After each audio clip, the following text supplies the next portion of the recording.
Sebelum saya bicara di tempat manapun di universitas, sebelum jadi gubernur, Universitas Muhammadiyah lah yang pertama mengundang saya. Untuk itu kata orang Sunda, kudu ngukur kakujur, kudu boga rasa jeung rumasa. Maka saya di 2026 nanti saya akan berikan 40 beasiswa S1 gratis bagi keluarga besar Muhammadiyah dan biayanya ditanggung oleh Gubernur Jawa Barat.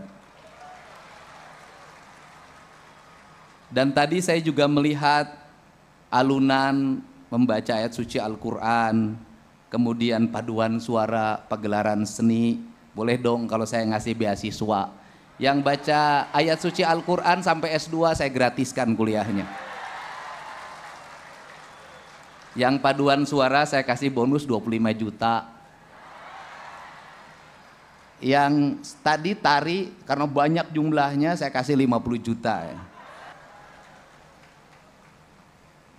Pertama tadi saya bingung, ini Milad Muhammadiyah apa pagelaran seni? Ternyata Muhammadiyah itu memiliki nilai estetika lokalitas yang sangat tinggi. Saya nggak tahu mungkin karena gubernurnya saya jadi perbanyak kesenian.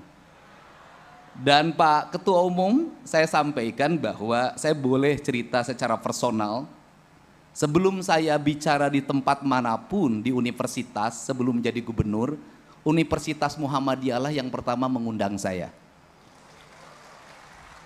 Untuk itu kata orang Sunda, kudu ngukur kakujur, kudu boga rasa jeung rumasa. Maka saya di 2026 nanti saya akan berikan 40 beasiswa S1 gratis bagi keluarga besar Muhammadiyah dan biayanya ditanggung oleh Gubernur Jawa Barat. Dan tadi saya juga melihat alunan membaca ayat suci Al-Quran, kemudian paduan suara, pagelaran seni. Boleh dong kalau saya ngasih beasiswa. Yang baca ayat suci Al-Quran sampai S2 saya gratiskan kuliahnya. Yang paduan suara saya kasih bonus 25 juta. Yang tadi tari karena banyak jumlahnya saya kasih 50 juta ya. Biar pada lebih semangat dan buat yang tepuk tangan saya doakan masuk surga. Yang belum makan mudah-mudahan tidak masuk angin. Kalau bicara Muhammadiyah, sesungguhnya kita bicara tentang kemajuan bangsa, keadilan dan kemakmuran. Karena Muhammadiyah berfokus pada dua hal. Satu, peningkatan kualitas pendidikan rakyat yang ditandai dengan banyaknya rumah sakit yang berikan layanan pada seluruh masyarakat. Yang kedua, banyaknya lembaga pendidikan yang bertujuan untuk mencerdaskan kehidupan rakyat. Maka sesungguhnya, ini ada Menteri Pendidikan Dasar dan Menengah, ini bestie saya urusan pendidikan. Maka sesungguhnya Muhammadiyah sudah mengambil peran dari negara untuk mendorong agar negara memiliki beban yang ringan dalam menyelesaikan problematika bangsa. Sehingga kalau Pak Prabowo menyampaikan tentang digitalisasi pendidikan, digitalisasi pembelajaran, sesungguhnya Muhammadiyah sedang memperlihatkan dua hal.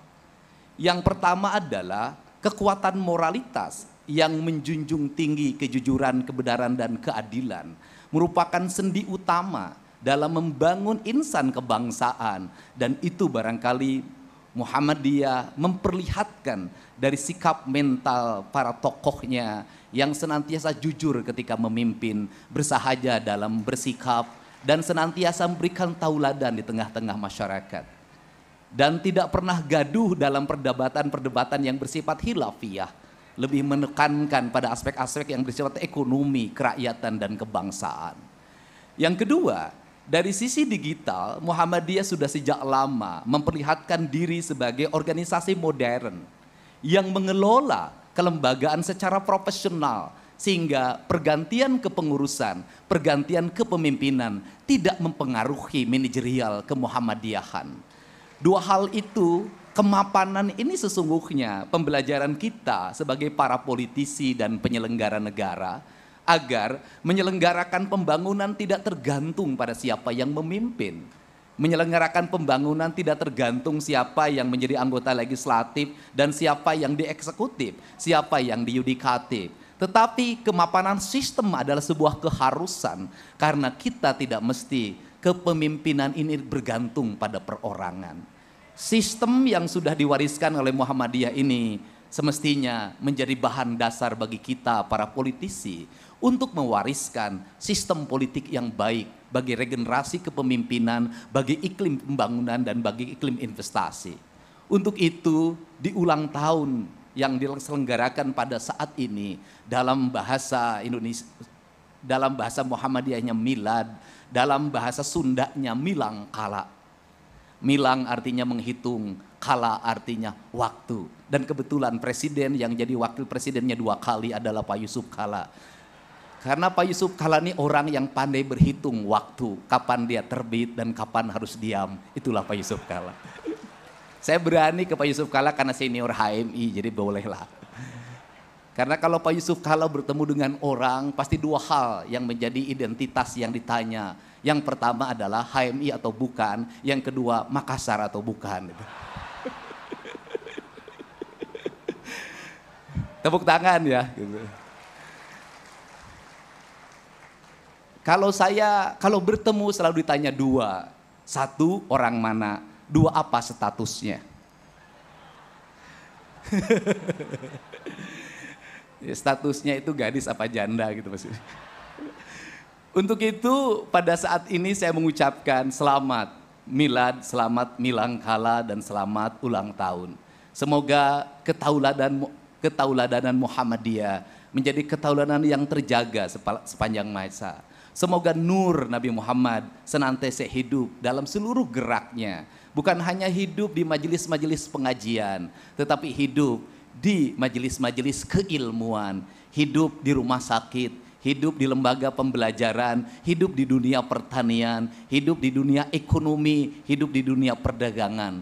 Andai kata warga Jawa Barat memiliki spirit Muhammadiyah, mungkin saya tidak akan pusing setiap hari didatangi oleh warga yang ditagih oleh Bang Emok, Bang keliling.